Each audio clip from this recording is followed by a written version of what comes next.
Hey, man. So, hey, Chad and I are just hanging here at the wonderful Addiction Studios. That was kind enough to let us use this great facility for this fun hang. And we wanted to do some things with 4 different types of bearing edges on Craviotto drums. And we thought what we'd do is this would be a great way to cover the original 45-degree edge that Johnny used and still is the most popular today, and then the 30-degree edge top and bottom. Then that gives you a little bit extra warmth with a little more curved edge. Takes a few little overtones out. The baseball bat edge, top and bottom, which is much more rounded. Think 50s, 60s Ludwig kinds of things and Slingerland. And then the new hybrid edge that Saul Rocha designed, which is a rounded on the outside, which fits the collar of the head beautifully, but cuts down to a 45 at the top. Right. So you get some warmth and you get a lot of articulation there. And I know Chad can attest to this. We gave the first prototype out to you to try, and so tell them about your experience. It's a prototype, but it's also mine, and it's never going anywhere else. No, that hybrid edge is. I think it's kind of groundbreaking, because for a guy like me, who's primarily a studio guy,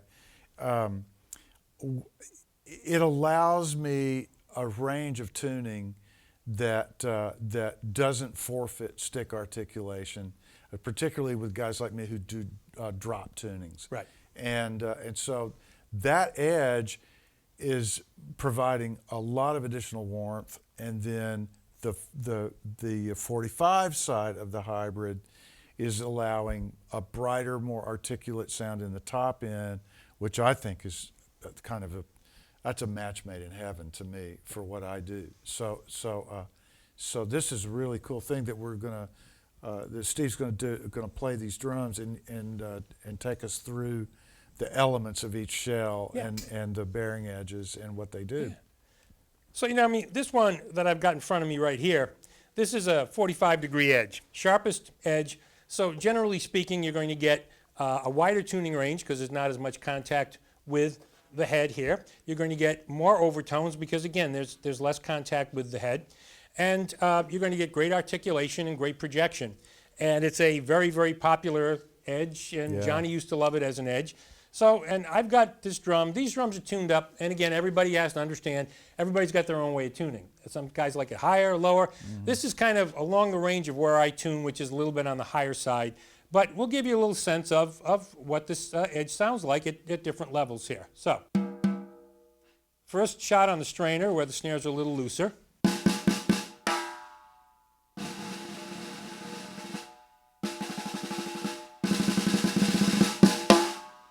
And let's tighten them up a little bit.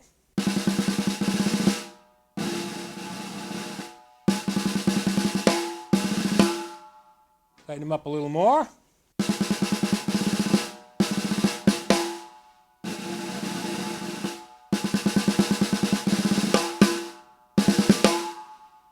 So you can see you got a lot of articulation all the way through, no matter where you have it set. And we got the 3 different ways. The 3-step strainer is great because you can just pop it in, take a little off, take a little more off, get big. Great sound. Big and fat as you want, That's Craviotto, man. Yeah. That's kind of gold standard. The origins of Johnny. Yeah, there it is. Yeah. And again, vary your tuning, a higher or lower, that's a personal preference, but you can get a sense for what the characteristics of the drum are with that edge. Absolutely. All right. Fantastic. Now we're going to move on to the next. Onward. Now we thought we'd talk about the 30-degree edge a little bit. And again, all 4 of these drums are 5.5 by 14s, and they're all maple shells. So everything else is constant. And the tuning is roughly equivalent on each of these. Yeah. We talked a little about the 30-degree edge. Your views on the 30 edge. Yeah, well, the 30s they're going to decrease the amount of overtones and the decay time a little bit. Not radical, but a little bit. And it might provide just a touch more low-end warmth in the shell. There are some classic drum makers that have used 30 degrees for many, many years. Yeah. So it's not an uncommon edge, but it is a degree of separation from 45. Right. So that's I think this can be useful in a lot of different ways according to what the player's going to need. Yeah. And jazz players who have been fans of 30-degree edges for the likes of, Gretsch drums have had 30-degree edges forever and ever and ever. Right. But on their USA custom or with their round badge era kits, that was combined with die-cast rims, heavy die-cast rims. Right. So you had a little bit of that 30-degree edge, taking a little bit of the overtones out, and the heavy die-cast rim dries it out even more. Big time. So you get that drier, punchier, more focused sound. Right. So here we're dealing with that 30-degree edge, but with triple flange rims. Right. So that's at the tuning range we've got it at. So now, let's take it with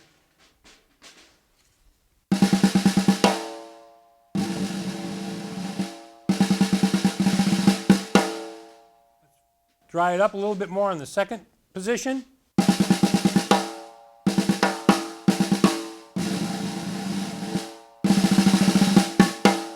Take it up to third position.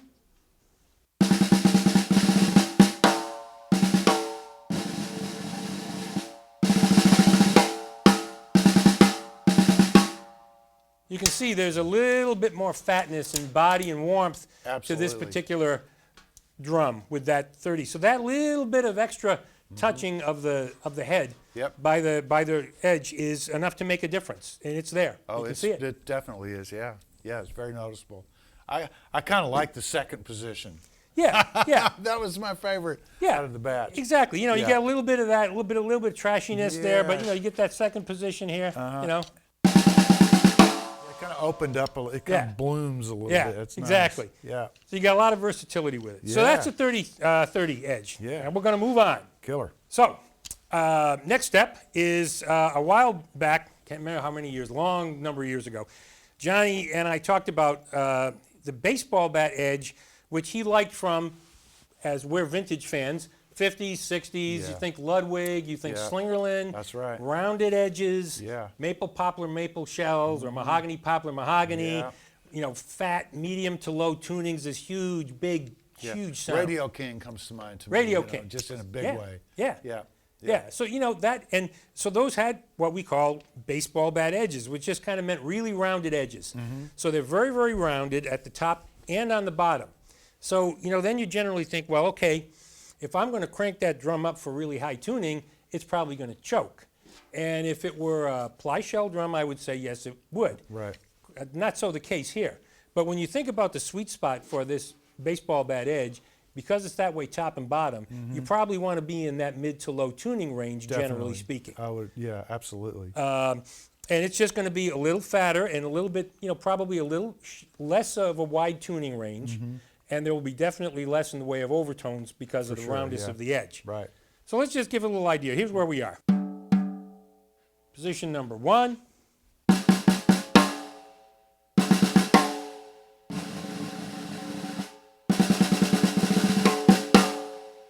Now we'll crank those snares up a little more.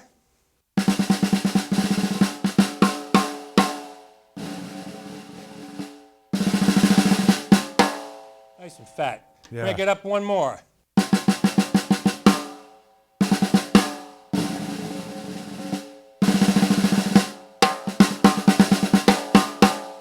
It's very thick. Thick, fat, warm. Yeah. And again, you can tune it with this drum, and I can bear witness to it. I've done it. I can crank this up to where I like to play, which is much tighter than this, and I can still get smooth buzz rolls at the edge. But that's Johnny's brilliant solid shell technology that's making that happen. Right. So it's hugely versatile. But again, when people ask me about this, I say, look, if you play mostly big band music. You play classic rock, blues. You want that big, fat, full sound, medium to low tuning. This is it. Yeah, that's the edge for you. Great drum, great sounding drum. Yeah.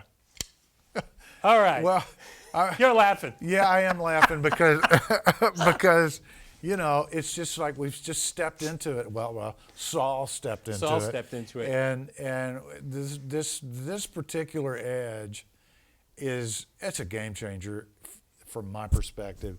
Not that the others aren't as well, they all are really, but there's something about this drum that is making us all laugh because it's such a pleasant surprise the way it's behaving. Yeah. And it's today being sort of day one of all of this, this is exciting to get to pair that with these other guys here, Yeah. and just and listen to this thing do its deal. Oh So, yeah. Well, and you know too, we had the advantage just a few minutes before we recorded this. We recorded Chad's personal kit, which we did in walnut with these same hybrid edges, and so I had heard the prototype snare drum that Chad has, and I had not heard a kit with the hybrid edges. But Right. so I walked into the studio here, and it was. I'm sitting across the corner, and I'm laughing because it's like this is like a game changer. As great as every other Craviotto drum is, these are like they're off the map, and to the point where you just touched it with the stick like this, and those toms and the decay, the purity of the tone and the decay was like this is insane. and how easy the drums are to tune, how well behaved they are. Yeah. Which is, with Craviotto drums, and I've from day one of Johnny's drums, I always characterize Craviotto drums as thoroughbreds. And so, if you take that analogy all the way through, thoroughbreds are sometimes high maintenance. They're sometimes very, very fast. Sometimes they're very, very stubborn. Yeah. Depending on the space that you're in with them. And not that means nothing, because the end result is always brilliant, but the hybrid edge stuff is far and away a radical departure from the tuning standpoint and the stability standpoint, all of those things. It's an amazing deal. It is, and we owe a little time in this discussion to Saul, because Saul Rocha has spent now just 20 years, I don't mean that, but he spent a total of incredibly 20 years working alongside Johnny. Of course, Johnny passed a little over 5 years ago, but almost 6 now. But the point remains the same. He worked side by side with Johnny and knew what Johnny liked and appreciated and learned from Johnny. He learned at the hands of the master. And he's the one who thought of this edge, and it makes great intuitive sense if you think about it. Now, all of the drums sound fantastic, but when you think about this hybrid edge, it's curved on the outside like a baseball bat edge is, and then it goes sharp down as a 45.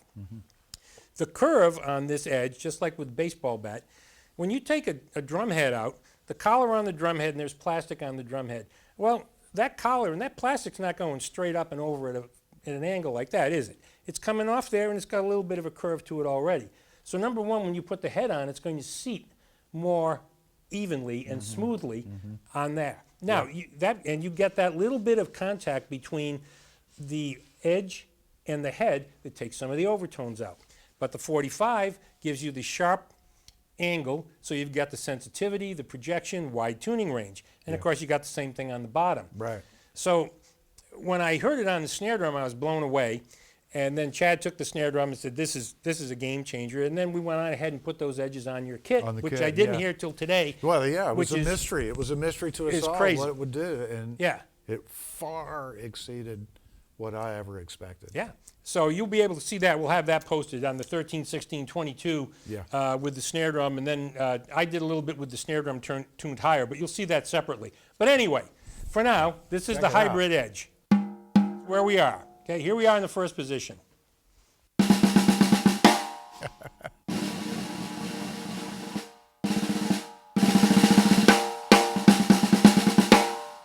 Second position.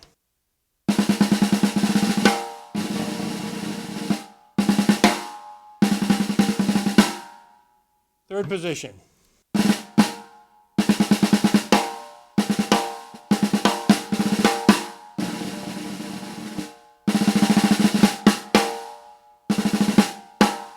And again, you can do whatever you want. You can.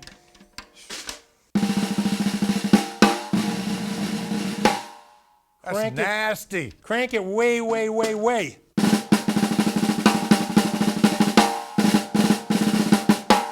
Anything in between. I mean, three different, anything you want to do with it. Doesn't matter. Doesn't matter. Quiet.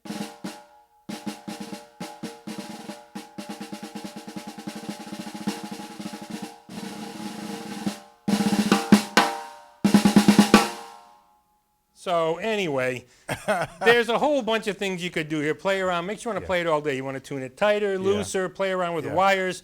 But the bottom line is, I'm really finicky when it comes to snare drums. It has to do everything I want it to do articulation-wise, and this does it. Yeah. But it also has to have some body and some depth and some oomph to it, that's which right. it does. And it needs to have crack. It's got, think- it's got it. I think we got it. I think we got it, man. So we're real excited about this, and our hats off to Saul for coming up with this. Yeah. And I think people are going to love it. We'll have an example at the Chicago Drum Show, May 21st and 22nd, coming up. We'll have an example at the booth there if anybody happens to be in town. We'll also have examples of these at dealers. We're going to start getting these out to Craviotto dealers. You'll have them down Memphis Jim, Pro Drum, Stan and Jerry. A bunch of other guys will have these out as well. And we'll do more videos with these as well. We've got some other kits that we want to do in smaller sizes and just with these same edges so we can show you what it's all about. It's an exciting time for Craviotto. Big fun. Yeah. So, any questions? Anybody who's a dealer out there listening to this, contact Dave Victor. He can tie you up with what you need and get an order in the queue for you. And meanwhile, we're just going to have more fun with the drum. Exactly. Let's play. That's right. Thanks, everybody. Adios.